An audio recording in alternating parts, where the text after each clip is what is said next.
Kan cerita sedikit ya buat kalian yang belum kenal tentang uang itu apa.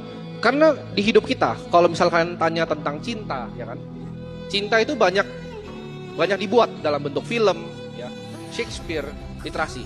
Tapi uang nggak pernah. Uang itu nggak pernah, bahkan nggak ada di kurikulum kita. Kalian diajarin akuntansi, tapi nggak diajarin apa itu uang. Jadi gua ajarin kalian tentang apa itu uang. Zaman dulu orang udah tahu semuanya ya, ada bulu, ya kan. Transaksi bisa pakai bulu, transaksi bisa pakai macam-macam, kerang.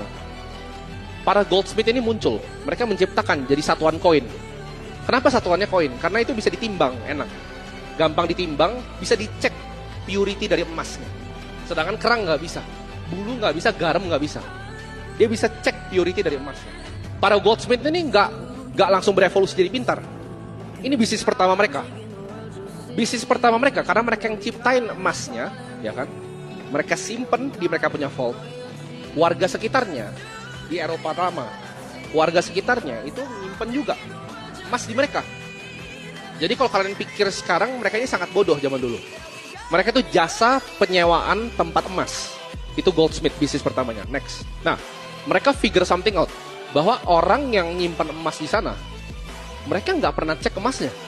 Jadi mereka keluarkan Certificate of Deposit kepemilikan emas. Ini yang pertama di dalam sejarah dunia, ini dari Cina. Fiat pertama itu ada di Cina. Mereka figure out, oke, orang belanjanya bukan pakai emasnya lagi, bahkan mereka nggak pernah cek.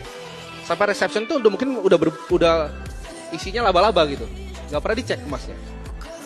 Mereka pikir, nah ini ada sistem pembayaran baru, yaitu kertas kepemilikan emas. Next, akhirnya goldsmith jadi sangat kaya karena mereka punya bisnis baru. Yaitu bisnisnya bukan cuma mencetak kertasnya yang ada emasnya. Mereka hutangin kertasnya. Mereka mikir, gimana caranya gue cuanin lagi orang-orang bodoh ini.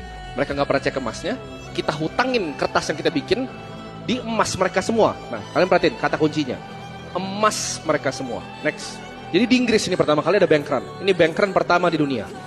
Orang-orangnya mikir, gila ini bankernya jadi kaya nih goldsmith. Bukan banker, sorry, goldsmith namanya dulu. Kok bisa? Gimana caranya mereka bisa jadi sangat kaya? Karena ini, bisnis meminjamkan uang fiat, bisnis meminjamkan uang, itu adalah bisnis yang paling kaya. Maka cerita sedikit ya, buat kalian yang belum kenal tentang uang itu apa. Karena di hidup kita, kalau misalkan tanya tentang cinta, ya kan, cinta itu banyak dibuat dalam bentuk film, ya, Shakespeare, literasi. Tapi uang nggak pernah. Uang itu nggak pernah, bahkan nggak ada di kurikulum kita. Kalian diajarin akuntansi, tapi nggak diajarin apa itu uang. Jadi gue ajarin kalian tentang apa itu uang. Zaman dulu orang udah tahu semuanya ya, ada bulu, ya kan? Transaksi bisa pakai bulu, transaksi bisa pakai macam-macam.